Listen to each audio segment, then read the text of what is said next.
Okay, so how many of you believe in ESP? Yes, okay, good. So I was reading a book, just getting to the end of it, and it was talking about why so many people believe in ESP. And this is going to be about a little experiment I did when I was in school many, many years ago. And I was in a speech class, of course. And I tend to do things a little bit different than other people, so I had an esoteric experiment to do. I was going to do an experiment with ESP. And I was going to be, back then there was no internet, so I was going to be using the oldest the oldest social networking system there is. And that we could call Twig Talk. And you're asking, what is Twig Talk? Well, plant communication. Plants communicate all different ways. They give off these vapors. So this plant could be giving off a vapor to communicate to that plant. They give off electric signals. They communicate through their roots. So we could think of that root network sort of like Wi-Fi. Sort of like Wi-Fi, the internet without the cat videos.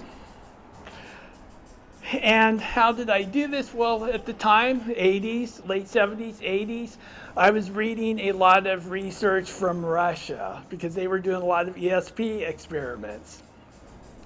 So I thought, oh, well, this book, it says one of the problems with ESP experiments is there are too many variables involved. They never specify the time. There are too many endpoints. You could say you dreamed of an airplane crash. Well, it doesn't say when, tomorrow, when you wake up, next week. Or you dreamed of a catastrophe. And of course, there are catastrophes every day. So it's too ambiguous. So my experiment, I was going to pick a specific time on a specific day with a specific person. I was in school, I was young, attracted to a lot of young ladies, and there was one in particular that occasionally I would see on campus. So I thought, I'd like to meet her. That would be a good experiment. So I did this little meditation thing that the Russians were doing with the plants, trying to send a message to meet her on this one day, one time, one place. And eventually that day came about.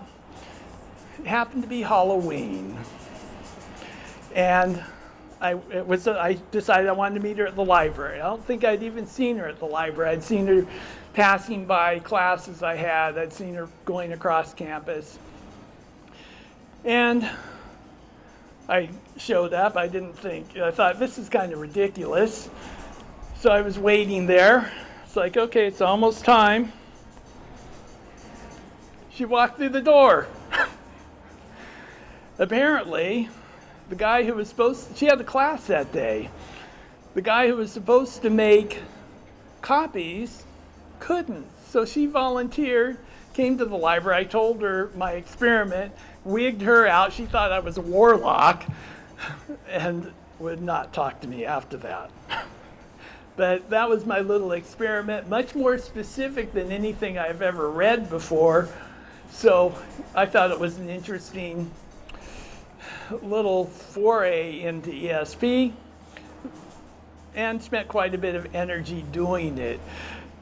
I've never really done much after that. I used to do a lot of meditation at the time, though. So that is my little talk about Twig Talk, Twig Talk, and the experiment on Halloween.